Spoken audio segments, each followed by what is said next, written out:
one of your hosts, Zach Dice, joined by Dr. Bryce Gilliam, 2024's 40 Under 40, America's top young dentist, co-host of the TV show Making Modern, available on Max, and owner and operator of Elevation Orthodontics.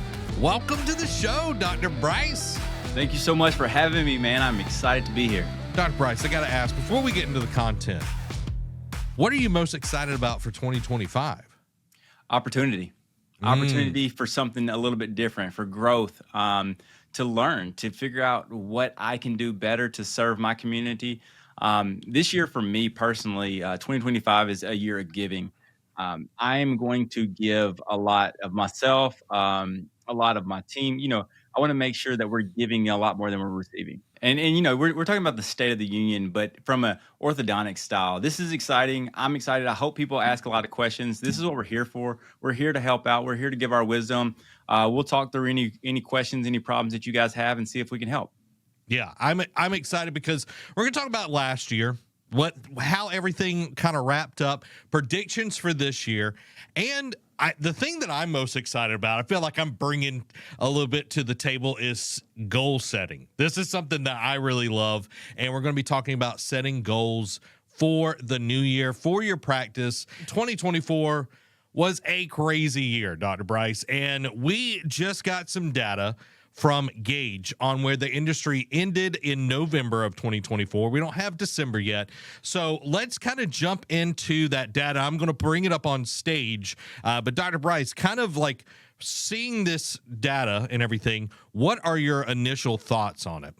Yeah, I think that 2024 was a kind of a down year across the board for a few reasons. Now, don't get me wrong, there's going to be some exceptions. There's going to be people who really crushed it, which is great. But for the most part, we saw it a little bit down. And I think that there's a couple of main reasons that stand out to why we were down. One of them was the economic uncertainty. You had the presidential election that was causing so much division and chaos in people's minds and it kind of scaring them, to be honest with you. But then also we started to see this consumer trend of the value-driven spending. And when you're talking about this, is people want to find the best value for them and their needs. And so you started seeing people move away from branded things into more generic things. And I think that we can blame Amazon for this or like kind of knockoffs of things that we look at and we're like, oh, well, that's just as good. And then the third thing, which I think is a huge thing, is we've come off of 2 to 3 years of really powerful and huge growth after 2020. And so I think that there's a little bit of market correction during this time because we are able to it just can't keep blowing out of proportion the whole entire time. So this is just a little market correction. Yeah, and you see this not only in orthodontics, you see it pretty much just industry wide within entertainment industry to several other things. They saw this huge boon of people in their homes. They don't have anything to do. And what are they going to do? They're going to consume more. And now people are back in the real world. Inflation is a huge deal. So there's definitely a correction here. So Dr. Bryce, I got to ask you, what does that mean in terms of numbers for the orthodontic industry that you're seeing? Yeah, so if we just look at your graph here, you can see that we were producing more, but we were collecting less revenue. And this could be because we stretched out payments to make people feel more comfortable with moving forward with treatment, or any combination of those things. And then as you continue to look down at this graph, you see that the new patient calls and the total new exams were down as well. So basically you have fewer chances to start patients, which reflects that economic uncertainty that we were dealing with. When people feel uncertain about things, they're going to not move. Someone said this the other day. It's better to, like, if you see a berry, and you're starving to death, it's better to not eat that berry and live another day than eat the poisonous berry. That's absolutely true. One thing that I thought was interesting as well is aligners saw a big drop off. Yeah. So aligners, there's a few things about aligners that really kind of came to the forefront, and I think that when you think about aligners, you have some people that are going to charge more for aligners. So therefore, if they are, you know, more expensive in these economic times, it's going to be tough for people to sell those. Also, providers run into situations where they may be inundated by all of these different aligner companies and may have poor patient experiences with one of the newer aligner companies that they tried and kind of just gave up on them. And so they went back to their basics of brackets and wires and higher profitability and less lab fee. Also, more and more dentists are offering aligners as part of their brand and services, so that's taking a bit of it as well. Yeah, and I think whenever you think about aligners, sometimes whenever we talk to the patient, we talk about a device that's removable, like you can take it in and out to eat. They equate that to not being very important. And Mm, so that may give them the mindset of, since this is not that important, I can push it off until, you know, the economics of it make a little bit more sense. yeah, and that's an interesting way of thinking about it because if something is there and present, like, regular braces or whatever, that's something that they have no conscious choice. It's there. But with aligners, they're having to make that decision to take it out when they eat, brush their teeth, put it back in, and wear it majority of the day. And when you're busy, different things, it's like exercise. When you get busy, what's one of the first thing that goes? Exercising. You got it. You got it. And it's like with the expenses of aligners, because it's a lot of lab fees and everything. So it's like, okay, how can I make this more affordable for the practice and everything? So I definitely saw a dive last year. Yeah. There's a lot of, so again, we're coming out of 2020 and we were like, "Oh, we can treat all these patients remotely." So aligners blew up for the last 2 to 3 years, and now I think there's a little bit of market correction, and you can kinda see that with some of the larger companies, like, they're laying off people now because they've, Yeah. over kinda committed. Now let's talk about conversion rate. I think that is one of the more telling things for the industry is conversion rate. Yeah, so conversion rate kinda stayed around the same, right? So that means that you were able to successfully convert the patients that actually came into your office. Now, to me, conversion rate is the most important thing because it is one of those things that immediately can get your numbers up. Just by going up, 10% of your closure rate, you're gonna see a huge profit on those type of things. What I think that most people do is they don't make a great value proposition. So what do I mean by value proposition? Um, it's what you're providing, when you believe it's time to provide it, how you're providing it. It all must meet the why of why they're seeking your services. So you have to meet the patient where they're at, and all of those things have to work for them to say yes to you. Because when they're sitting in front of you, they're warm to the idea. They're not wasting their time. No one goes out of their way to, you know, have the scans done and do all of this. Yes, they're shopping around, but they're looking for the value to it. And the baseline is being an expert in your field. Let's just be honest. Like every orthodontist has a baseline because you were the top of your class, you were super successful, and you went through the rigors of everything to get to where you're at. So that is the baseline for every orthodontist out there. What separates you from that? Brian Tracy said this: everybody starts at the bottom 80%.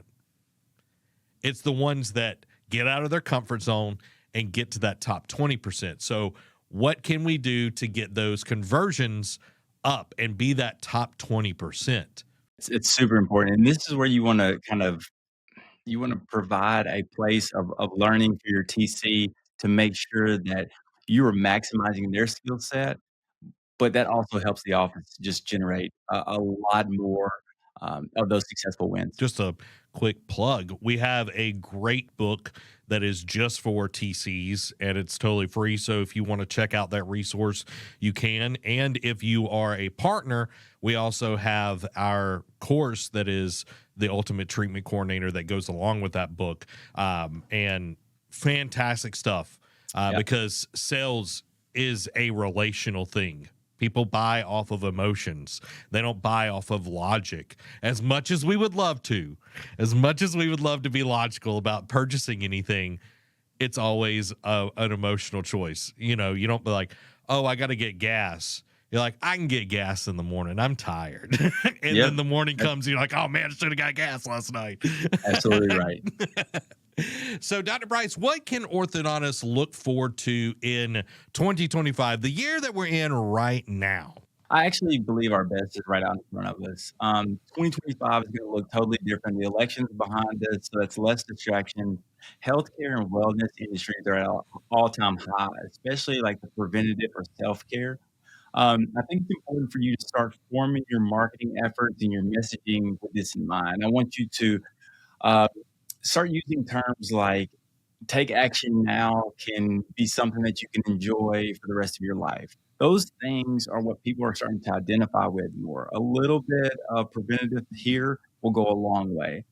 Um, Also, another thing that you can look forward to is if you look at those back at that number of those charts, um, contract prices have went up. So your per case fee has went up. And I think that you can actually increase that a little bit more in 2025 to help with your margins.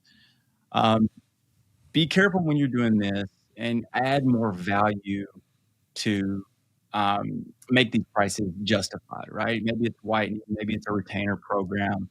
And then the next thing that I'm really excited about in 2025, and this is in particularly exciting to me because I have an adult-only orthodontic practice, is that we're starting to see more and more adults enter the new exam field, right? This is a great opportunity to build a successful program for your follow-ups because with adults, you have to be a little bit more patient and a little bit more persistent. So you lean into your treatment coordinator, you allow her or him to build these relationships at every interaction and then close those deals. We have been trained that we can have things instantly. And when we don't want to deal with something, we ghost people.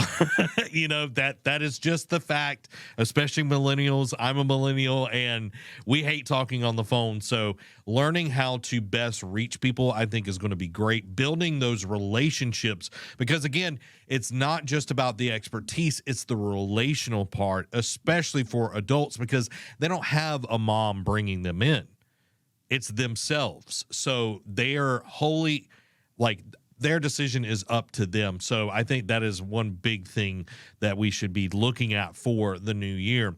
So 2025 is here and we're hoping for a better year, but without a plan, hopes and dreams just don't make the bank account go up. So my biggest thing is concentrating on what matters most and taking consistent action over a shorter time frame. This is our goal setting part of our discussion today. I would like to bring up the 12-week year.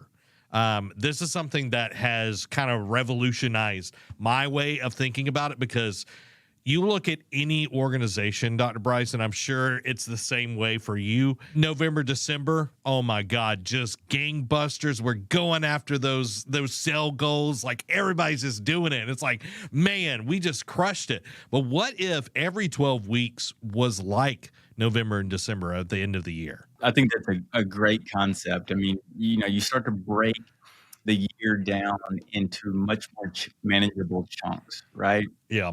The idea of making these 12-week period is almost like making their own little season, which to me is really awesome because I believe that people's outlook and mindset change every season. So that's why it's important to have a good follow through and a follow up program that reaches out to these non-committed starts every, um, I'm sorry, every season. So it falls right along with that 12-week um, process.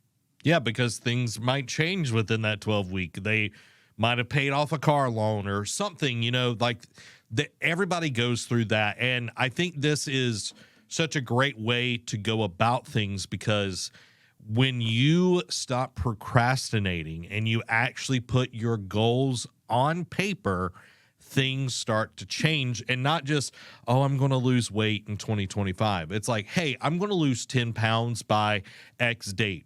And guess what? If that date comes and you haven't lost 10 pounds, you can put another date. Like, it's okay. So let's kind of walk through this. And also, there is a book that is by, let me pull it up. I'll tell you who it's by. It is by Brian P. Morin and Michael Lennington, called The 12-Week Year, that this pulls from. So the idea is to treat each 12-week period as a standalone year. That's how you start off. You have the short little segment that you can really focus on and get the most impact. So thinking of it as a year, just those 12 weeks.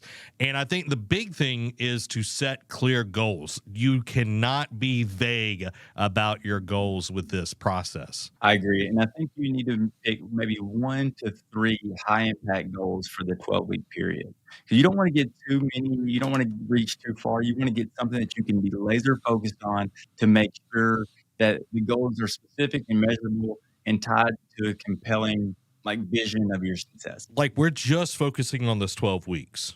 Okay. And the thing about doing any kind of goals, the further you get out, the more assumptions you start building those goals on. And it gets really unstable when one thing it's a Jenga, one little thing gets out of place. So the next thing is to focus on the process of this 12-week year. Yeah, you want to break down those goals into actionable weekly and daily tasks. I know it's going to feel like it's a lot to add, but if you're focusing on 1 to 3 things, you can really get in depth and focus on executing those tasks consistently, and that will drive successful daily habits. Yeah, and I'll just show this on camera. This is my daily task, and this is tied to a 12-week plan. And it's like, I have top priorities. Those are the things that have to get done. And then I've got my smaller to do things. So focusing on the high value task is way more important than, oh, well, I gotta, clean out the Keurig pod or whatever. You know what I mean? That isn't going to push the revenue. So I think that's really important to understand that. So the next thing, if it isn't measured, nothing is going to move. So tracking and measuring the progress that you're making within these tasks is going to be huge for you. Yeah, I think you're going to have to come up with some type of scorecard to track your weekly progress and performance.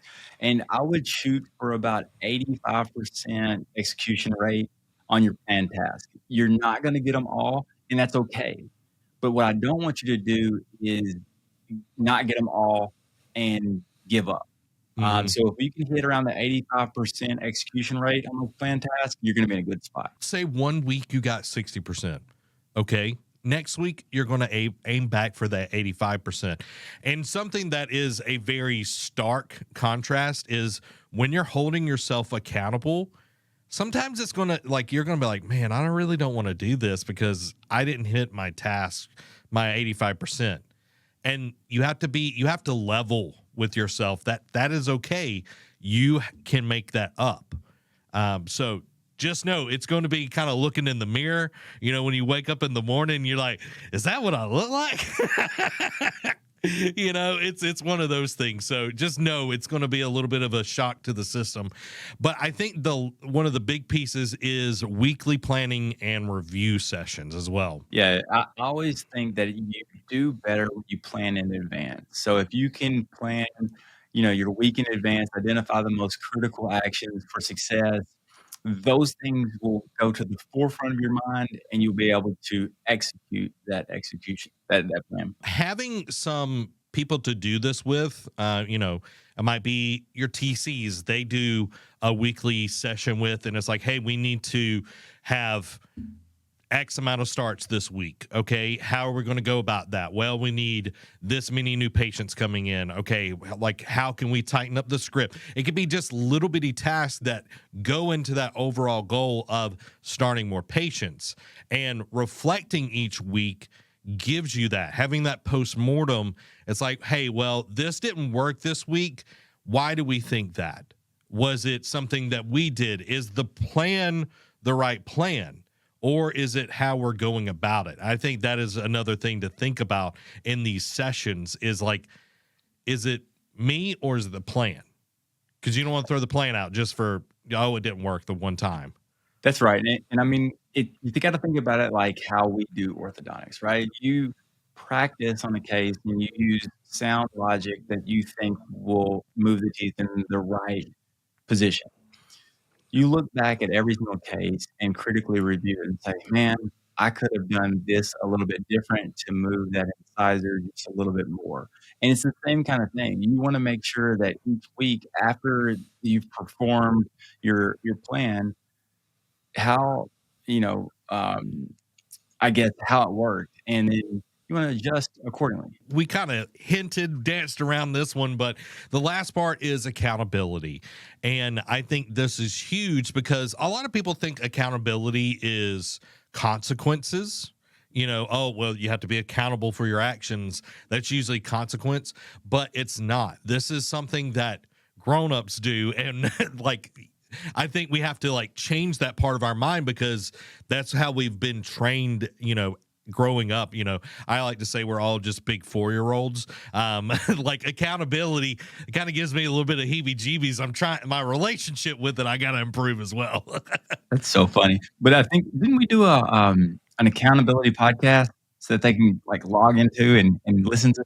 I'm pretty sure we did. Yeah, I think it's something that if we haven't released it yet, then it's something that's coming down the pipeline. But accountability is huge, and it gives people the motivation to kind of self-regulate, which is great. But then also it gets the job done. It has everybody rowing the boat in the same direction, and you can kind of call out the people that haven't, but then you can also praise the people that have. Nothing is better than having a brag session. You know what I mean? It's like, hey, TCs, y'all been crushing it, the last few weeks. Like, our conversion rate is up. We closed 100%. Like, could you imagine if you were able to close 100%? I know that's kind of a far-fetched number, but if you are able to brag on people, it motivates as well. But it can be a training moment as well. If you see somebody that is not hitting 85%, goes back to that spot check that you talk about, Dr. Bryce. Yeah. What's going on? Why are you not, like, how can I help you be able to reach the goal that you need to be hitting? Like, is there something wrong with the training? Is there something going on in life? Because sometimes people don't show up in the best mindset as well. That's absolutely right. And spot checking, that's my thing. With being able to spot check people, you'll be able to hold them accountable. But again, your goal is to set this up so that everybody holds themselves accountable. I love this system. Again, if you want to check out the book, it's called The 12-Week Year. It is great. It's not super dry either. And I think this is a big thing. Even if, like, you can listen to Brian Tracy's goals, you can listen to personal success by him as well. Like, John Maxwell, whoever you want to listen to, everybody's going to come back to, you need to set goals. Because if you don't have goals, you just have hopes and dreams, and that doesn't do anything for you but be disappointed down the road. So, Dr. Bryce, it's time for some Q&A. So everybody, go ahead, put your questions in the chat. We want to help you, and we're excited to answer any questions that you have. So don't feel afraid. No question is a dumb question. I was a teacher for 7 years, so trust me, your question is going to be way better than a lot of the questions that I got as a teacher. Well, then in the same way, I made all the wrong mistakes, right? So if I can help by giving advice, answering questions, telling you what I did, and you not have to go through that, then great, let's do it. Yeah, and I think that's something big because if you have, a lot of people pay for coaches like Tom Brady, one of the best quarterbacks, some people would call the best quarterback of all time. He had a coach just for throwing, but he's the best in the world before he retired. And like this is how this works here is we're trying to help people be the best and help them navigate those, situations or things that you might have struggled with. You can fast track them to be more successful, in the short term and hopefully long term. Oh, awesome. We got one from Murdoch Orthodontics asking, do you have a bonus system for TCs? And if so, how is it structured? We do. We have a pretty we have a couple of different bonus systems. We have one for scheduling patients. It's a little bit complex to say it out loud, but basically what happens is we set a goal, and if we reach that goal, every single person who schedules a patient gets $5. And then if we reach our secondary goal, everyone who singles a patient gets $10. That's one way that our TCs and front desk get bonused. But then we also bonus them on conversion rate. We have a minimum conversion rate. If you're less than 65%, then you don't get any of the bonus toward that because we think 65% is the bottom of the barrel for us. Once they get to 80%, there is a 20% bonus or whatever it is. And then we actually bonus them for things that are helpful to us, whether it's a larger down payment, whether it is a retainer for life program, those add-ons that I was talking about. So we bonus a lot. And with bonuses, you got to be careful to always bonus for performance, and they have to excel in that performance. It can't just be marginal. Yeah, you're wanting to reward the type of behavior that you want repeated over and over again. And having a benchmark for that, I think, is important as well, where you're constantly getting to that level and everything. Great question. We have another question from Dr. Jeremiah Warren. Says, Dr. Bryce, how do you approach your team and talk about seeing individual goals? Were they initially receptive to this? These are very great questions. So everybody's resistant to change. No matter if it's good change or bad change, whenever they hear that you're going to implement something new or you are going to start holding people accountable for things that maybe in the past you didn't, people start to clam up. Make sure that you're transparent with them of why you're doing it, how it's going to help the practice, and then also give them time to digest it, right? Don't expect you to go in on day one and then start immediately. Just say, hey, next week, we're going to start implementing these things. That way it gives them time to process them. It gives them time to think, oh, it's not that big a deal, or this is actually going to help. And things start to work a little bit better like that. Yeah, I agree. A good episode to watch of ours is titled Lead Your Orthodontic Team Effectively with these proven strategies. That is available on our YouTube channel, and we it's a whole episode of us discussing that, and I think it will be a huge help. Guys, if you have any questions, please pop them in the chat. We got some bangers already going on, guys. Thank y'all. Instagram's showing up today, y'all. We love getting to answer any questions that you have. Dr. Bryce, as you know, we wait for the next question and everything. What is one thing that you are wanting to set a goal for 2025? I know we talked about all those goals and everything, but what is like one thing that you want to set for this year? I'm trying to set a couple of things that are intangible, that are hard to measure. So I'm not going to talk about that. Yeah. I want to have a 80 to 85% case acceptance rate. Mm, And the reason why I want it to be that high, or I think it can be that high, is because since I only treat adults, adults know that they need treatment when they come into the office. yeah. Um, they are wanting to start treatment because they've taken their time out of their day to come to the office. Yeah. So we should be able to close 80 to 85% of those patients. And so I know it sounds like a lofty goal, but I believe in what we do here and I believe in my team and the services that we provide. I like that goal. And it's always good to have lofty goals, to rise to that occasion, I think is so big. Um, we have a question here from Phillip. I'm going to butcher your last name. I'm not even going to try it, but we're glad that you're here.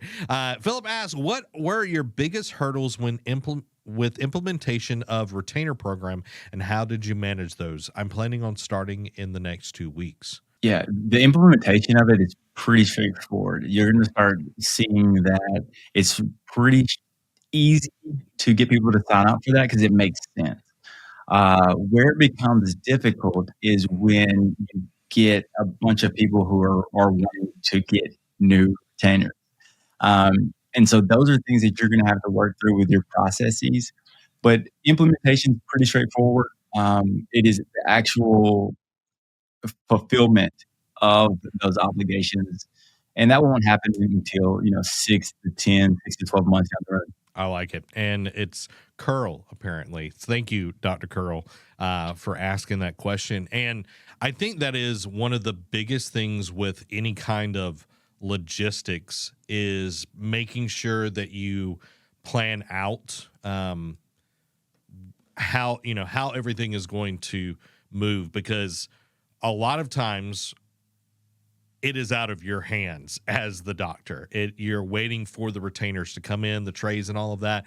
So you have to be very transparent. Like, hey, it's going to be between these kind of weeks and everything. So I think that's a big thing. Guys, make sure to pop your questions in the chat. We get to answer your questions. And if you haven't already, smash the like button. And if you haven't already, follow as well, or subscribe if you're over on the YouTubes. We're here with Dr. Bryce. We're answering your questions. With setting goals, Dr. Bryce, I know you talked about yours, 85% case acceptance. What would you say to a doctor that is just starting out? Like, how would you guide them on setting attainable goals? That way they don't feel disheartened by, the end of the first 12 weeks. They're doing the 12-week year. Like, how would you go about helping them set goals for their practice? Yeah, I think you have to look at goals less of numbers wise, and you have to think of goals like, I'm going to get these systems hammered out correctly. And that's one thing that I feel like most of us forget. Like, we open our pockets, we're so excited to see patients. We need to see money coming in because bills are going out, all those things. But we rush the process so much, we don't actually get our systems down. And so then once we start to grow, we're outgrowing these current systems that we've been operating with because we've never taken the time to refine them for growth. And so those days that you are not doing anything, you're sitting in your office twiddling your thumbs, waiting on patients to call, start working on those systems.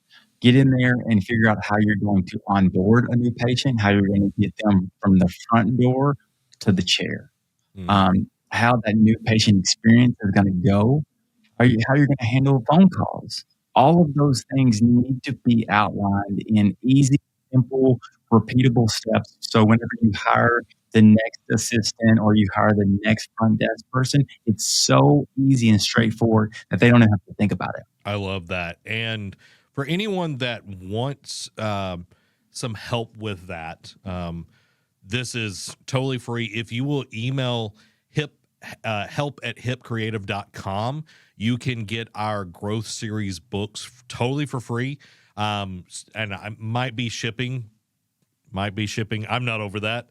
But email us for those books, because the scripts that Dr. Bryce was talking about for front desk, we go in details for that. If you're not a reader and you like audiobooks, we do have that available on Audible as well.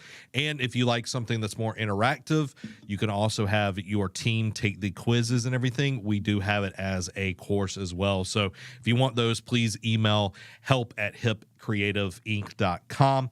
Dr. Jeremiah Warren asked, talking about, setting goals. He said, how about someone who is currently in ortho residency? So where are we at in residency? So let's just talk about it in a couple of years. Let's say that you're first or second year. So you're not quite ready to get out and practice. What I would start to do is I would start to learn how to work with an assistant, right? I think that in residency, or at least in my residency, we didn't learn how to work with assistants very well. That's the clinical side. Now, how do you look at it from a business standpoint? Well, this is when you start gaining knowledge. You start building relationships with vendors. You meet with him. You talk to them. You say, "How could you help me? What would you do to outline a 6 to 12 month process to help me launch a practice?" Right. This is when you meet with your reps and try to understand what it looks like to build out your office. Most of the time, if you ask questions, people are willing to help you. The worst thing that you can do is just assume that people are going to offer free information without you asking. If you ask them, they'll probably help. If you don't ask them, they probably won't help. Yeah. Closed mouth doesn't get fed. That's right. And not to toot our own horn, we have a ton of resources here on our YouTube channel. Lots of great interviews with doctors, with vendors. The more you plan ahead, the better it will be, because no telling how many times we have gotten called at HIP. Hey, I need to do some marketing. And it's like, okay, awesome. We'd love to help you. What's your budget? And they're like, oh, well, I got like 2,000. And it's like they blew their whole budget because other vendors have like, oh, well, you need 7-eye tarot scan, like you need all of this stuff. And that's the bells and whistles when you need people in seats. Yeah, there's so many mistakes that I made. And going back to the residency thing, coming out of residency, I was like, I'm going to work for someone. I'm going to be an associate. I'm going to learn the process and the systems and things like that. I do think that was beneficial and it helped me.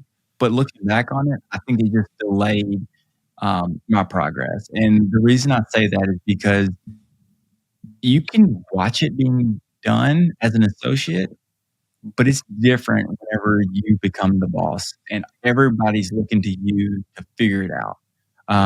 And so you're going to have to learn that anyway. So why not start when you're broke, right out of school? You're not used to having money anyway. So it's actually, it'd probably been easier if I did it like that. Yeah. And I think, 9 times out of 10, when you come out of residency, you know how to move teeth. And Dr. Ben Fishbein talks about it all the time. He's like, the best thing that an orthodontist can do is work on teeth. To excel at the business part of it, you need to start, like you talked about, leveling up the business acumen that you have. You could watch stuff on YouTube. You could find online courses. You could do a plethora of things. You can read books. I know y'all probably read a ton of stuff, but the more you consume before you get out, the better off you're going to be, because it all relies on you. And this was one of the episodes earlier on that we did was, employees, they can come and go, but you've invested so much into your practice that you can't just go somewhere else without it wrecking a lot of things. So you have to be on that up and up. And when you're able to do those things, spin those plates, you're going to be way happier going home, because putting out fires all day is very tiring. That's right. And I know it sounds like the business part is the most stressful part. The reason why it's the most stressful part is because we haven't been trained in it. Mm-hmm. You've got to think that you've been trained as a dentist for at least 4 years, and in residency is either 2 or 3 years that you've been trained. So 7 years of training, and then you go out and do something and think that you're going to succeed day one without any training is kind of crazy. So, be easy on yourself, but know that it's going to take some time. But there's no education better than let's put it this way. One of my friends likes to play poker, and I asked him, "How do you play poker?" I'm not very sure. He's like, "Well, just put some of your money out there, and you'll learn real fast." And so the idea is you just jump out there, and you will learn out of necessity, and you'll learn much faster than if you aren't put to the fire. I've been watching the show about the Lakers when Magic Johnson got on the team, and they had a new coach. Jerry West just left and everything, and he, his whole thing was like, I want the ball moving, I want people moving, I don't want them just standing still. And it's like, well, why don't we just give them like some positions, like they'll be comfortable? And it's like, no, they need to learn by doing. And I think that's the biggest thing. I was a band director for 7 years, and I was a good musician, but when I got in front of a group of kids to teach, that moment was so different than when I was in front of peers at college. It does change a lot of your perspective because the whole show is on you, but it's also an exciting thing because you get to shape something of your own. You get to create a lasting legacy. And I think that's so exciting for anyone, is like, I get to do something that is going to affect people's lives. I get to improve their lives by making their smiles gorgeous. That's right. And then with orthodontics, you get to see these people so much that you get to be part of their family. You get to celebrate birthdays with them. You get to celebrate these achievements in their life. And I think it's really fun, but also this is a really great career just in general. So whether you are a business owner or you decide you want to be an associateship, you're in the right spot. Yes, there's some challenges. Yes, it's going to be hard. Yes, sometimes you're going to think, man, I wish I could have just won the lottery. But at the end of the day, this is a really awesome profession, and we're all blessed to be able to have the chance to be a part of it. And I think something that Dr. Kristen Connect has talked about, she asked questions a lot. She would, talk to other orthodontists. And I think that is something that can be utilized a lot more, is if you've got questions, if you're in residency, or if you're, you got to practice whatever, it's talking to peers, because 9 times out of 10, they are either going through it with you or they've gone through it and can help you. Like, hey, I went through the same thing. This was my struggle. This is how I overcame it.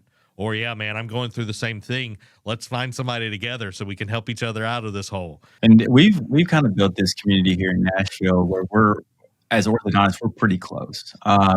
We all kind of help each other out, which seems kind of odd or maybe counterintuitive. But the idea is not that we're all in competition with one another. It's that there's enough. So I think I was going to leave you with this, but I'll just jump right into it.